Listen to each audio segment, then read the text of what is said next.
Large मैजेलेनिक Galaxy हमारी milky वे Galaxy की एक सैटेलाइट गैलेक्सी है जो हमारी पृथ्वी से लगभग 1,58,000 लाइट ईयर्स दूर है और जो 1500 सालों में हमारी मिल्की वे गैलेक्सी का एक ऑर्बिट पूरा करती है। ऐसी सैटेलाइट गैलेक्सी का होना कोई अजीब बात नहीं, बल्कि ये काफी ज्यादा कॉमन है और हमारी ही मिल्की वे गैलेक्सी के पास ऐसे दो स्ट्रक्चर्स हैं। पहला ये लार्ज मैजेलेनिक क्लाउड और दूसरा स्मॉल मैजेलेनिक क्लाउड। लेकिन आज हम इस LMC के बारे में बात इस वजह से कर रहे हैं क्योंकि जेम्स वेब स्पेस टेलीस्कोप ने हाल ही में इसे इमेज किया है और वैज्ञानिकों को इसमें कुछ काफी स्ट्रेंज स्ट्रक्चर्स देखने को मिले हैं जो उन्हें काफी ज्यादा हैरान कर रहे हैं। इस इमेज में आप देख सकते हो कि इस LMC के सेंटर के करीब 8 ऑब्जेक्ट्स एक रिंग की फॉर्म में नजर आ रहे हैं, जिनका वहां पर होना रिसर्चर्स के लिए थोड़ा स्ट्रेंज था। हालांकि अगर बात करें पूरे यूनिवर्स की तो LMC गैलेक्सी ही सिर्फ ऐसी गैलेक्सी नहीं है जिसमें हमें ऐसे सर्कुलर रिंग लाइक ऑब्जेक्ट देखने को मिले हैं, बल्कि यूनिवर्स इस तरह के ऑब्जेक्ट से भरा पड़ा है और जिनमें से एक के जैसा ये LMC का रिंग लाइक ऑब्जेक्ट भी होगा। तो आइए उन अलग अलग तरह के रिंग लाइक ऑब्जेक्ट को इनके साथ मैच करके देखते हैं कि ये ऑब्जेक्ट असल में है क्या। शुरुआत करते हैं यूनिवर्स के सबसे छोटे रिंग स्ट्रक्चर से, जो है प्लैनेटरी रिंग्स। इन रिंग्स की फॉर्मेशन तब होती है जब किसी प्लैनेट का मून उसकी रोश लिमिट को क्रॉस करने के बाद उसके बेहद करीब से उसे ऑर्बिट करने लगता है। ऐसा होने पर उस प्लैनेट की टाइडल फोर्सेस उस मून को कई टुकड़ों में तोड़ देंगी और जिसके कुछ समय बाद ही उस मून के टुकड़े हमें उस होस्ट स्टार का चक्कर लगाते हुए नजर आएंगे, जिससे इस प्लैनेटरी रिंग की फॉर्मेशन होगी। अब अगर इसे जेम्स वेब स्पेस टेलीस्कोप की उस इमेज से कंपेयर करें तो क्या जेम्स वेब स्पेस टेलीस्कोप की इमेज का वो रिंग लाइक ऑब्जेक्ट सच में ऐसी ही कोई प्लैनेटरी रिंग हो सकती है? तो इसका जवाब है कि ऐसा कुछ होने के चांसेस बेहद कम होंगे, क्योंकि जब जेम्स वेब स्पेस टेलीस्कोप ने जुपिटर की कुछ इमेजेस कैप्चर की थी, जो कि हमारा सबसे करीबी और सबसे बड़ा प्लेनेट है, तो इसकी इमेजेस में ही जुपिटर की रिंग्स बहुत ज्यादा धुंधली दिखाई दी थी। तो ये जेम्स वेब स्पेस टेलीस्कोप कैसे 1.5 लाख लाइट ईयर्स दूर के प्लैनेटरी रिंग्स को इतना क्लियरली कैसे कैप्चर कर सकता है? इसीलिए इन रिंग्स जैसे ऑब्जेक्ट्स को एक प्लैनेटरी रिंग समझना अपने आप में एक बड़ी गलती होगी। इसी के साथ अगर हमारे सोलर सिस्टम की कुइपर बेल्ट जैसे किसी थिक रिंग स्ट्रक्चर की बात करें तो शायद इसे हम समझ भी पाएं, क्योंकि ये कुइपर बेल्ट इतने बड़े एरिया में फैली है जो हमारी पृथ्वी से सूर्य की दूरी से 1000 गुना ज्यादा बड़ा है। इस वजह से उस स्ट्रक्चर का प्लैनेटरी रिंग होना पॉसिबल ही नहीं है। यहाँ पर प्लैनेटरी रिंग की वो हाइपोथेसिस पूरी तरह से फेल हो जाती है। अगर बात करें कुइपर बेल्ट की तो ये सोलर सिस्टम की फॉर्मेशन के बाद से मौजूद है और इन 4.5 बिलियन सालों के दौरान इसके ऑब्जेक्ट मिलकर पृथ्वी के मास से 10% मास वाले किसी भी ऑब्जेक्ट की फॉर्मेशन नहीं कर पाए। लेकिन इससे कम मास वाले कई ऑब्जेक्ट से ये कुइपर बेल्ट भरी पड़ी है। इन कुइपर बेल्ट ऑब्जेक्ट्स जैसे कि प्लूटो और जेम्स वेब की इमेज में कैप्चर उन 8 चमकदार ऑब्जेक्ट्स के बीच हम कनेक्शन को जोड़ सकते हैं, लेकिन यहाँ भी वही प्रॉब्लम हमें देखने को मिलेगी जो प्लैनेटरी रिंग्स के केस में थी, जो है कि इतने छोटे ऑब्जेक्ट्स को इतनी दूरी से क्लियरली देख पाना बहुत ही ज्यादा मुश्किल होगा। इसीलिए हमें किसी ऐसे रिंग लाइक स्ट्रक्चर को खोजना चाहिए जो रिंग्स जैसा तो हो ही, लेकिन जो हमें काफी दूर से दिख भी पाए, जैसे कि एक आइंस्टाइन रिंग।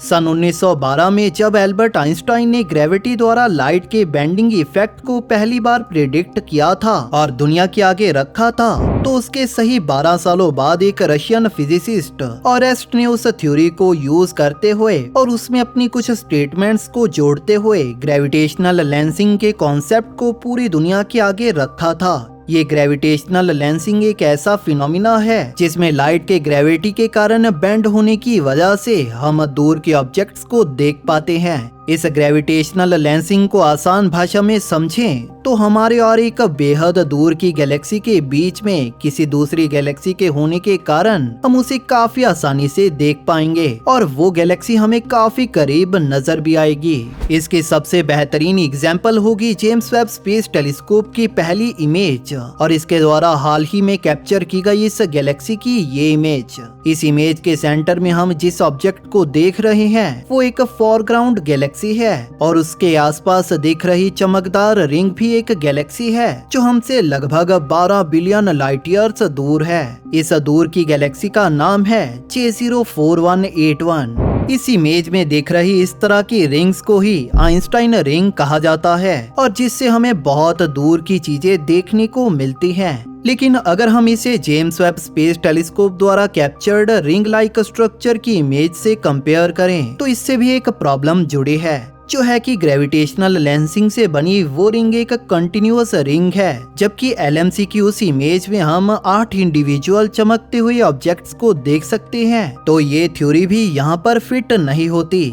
इसके बाद हमारी लिस्ट में जो रिंग लाइक स्ट्रक्चर है वो है ORCs यानी ऑड रेडियो सर्कल्स।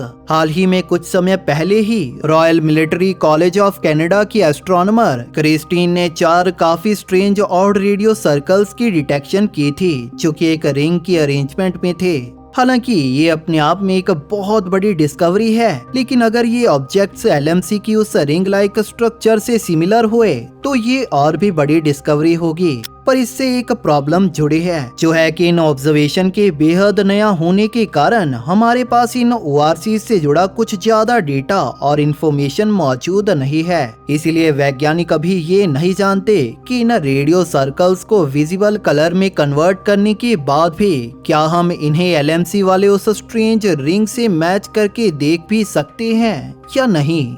लेकिन इसके बाद भी अगर हम इन्हें कन्वर्ट भी कर लें तो रिसर्चर्स ये चीज जानते हैं कि ये ORC James Webb space telescope द्वारा कैप्चर्ड रिंग्स का हिस्सा नहीं हो सकते, क्योंकि जेम्स वेब स्पेस टेलीस्कोप उस वेवलेंथ में देख ही नहीं सकता जिसमें ये ORCs दिखाई देते हैं। हमारे पास जो अगली चीज है वो है गामा रे बर्स्ट।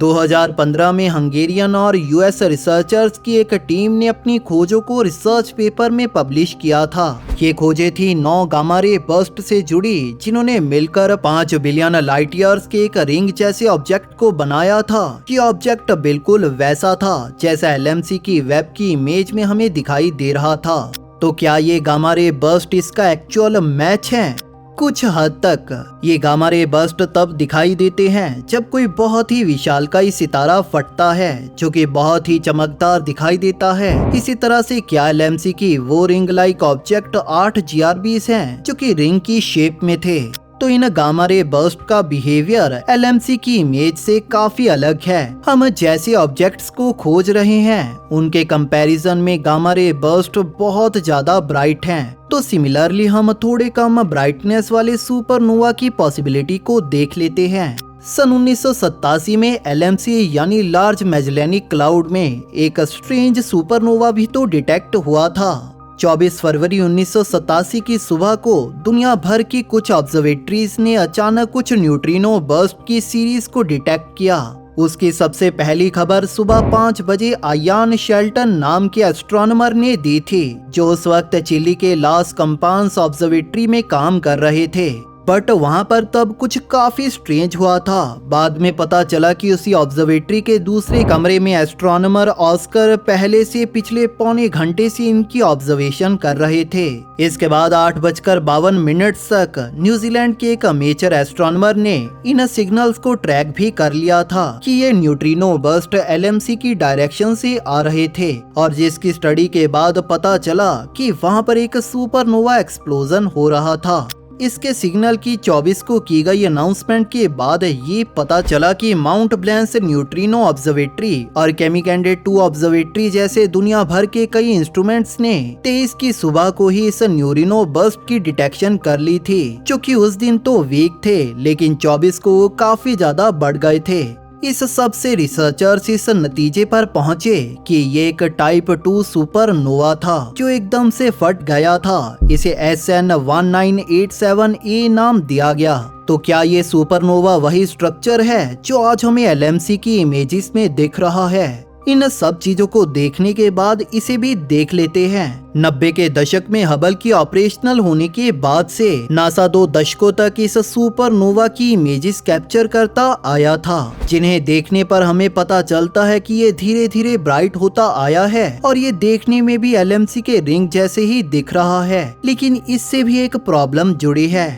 एक टाइप 2 सुपरनोवा के बाद अक्सर एक न्यूट्रॉन स्टार की फॉर्मेशन होती है, लेकिन 1987 में SN1987A के केस में ऐसा नहीं हुआ था। उसकी ब्राइटनेस 3 घंटों में 100 गुना से ज्यादा इंक्रीज हो गई थी और आने वाले 20 दिनों में उसका टेम्परेचर 14,000 केल्विन से 5,000 केल्विन तक कम हो गया था। ये सभी चीजें न्यूट्रॉन स्टार के केस में नहीं होती, बल्कि एक ब्लैक होल के केस में होती हैं, जो सितारे के फटने के बाद कुछ मैटर और एनर्जी को अपने अंदर खींच लेता है और जिससे टेम्परेचर कम हो जाता है। अगर हम LMC के उस रिंग लाइक ऑब्जेक्ट से इसे कंपेयर करें तो ब्लैक होल वाला कॉन्सेप्ट इस पर सबसे ज्यादा फिट होता है, क्योंकि ब्लैक होल के जैसे ही उसका सेंटर भी डार्क है। हालांकि ये एक स्ट्रेंज और रेयर टाइप का न्यूट्रॉन स्टार हो सकता है जो अजीब तरह से बिहेव कर रहा हो। इसीलिए रिसर्चर्स का कहना है कि इसकी अभी तक की सभी ऑब्जर्वेशन से हम यही सब जान पाए हैं। इसके बारे में और ज्यादा जानने और इसकी कंफर्मेशन के लिए अभी और भी डिटेल्ड ऑब्जर्वेशंस की जानी बाकी है।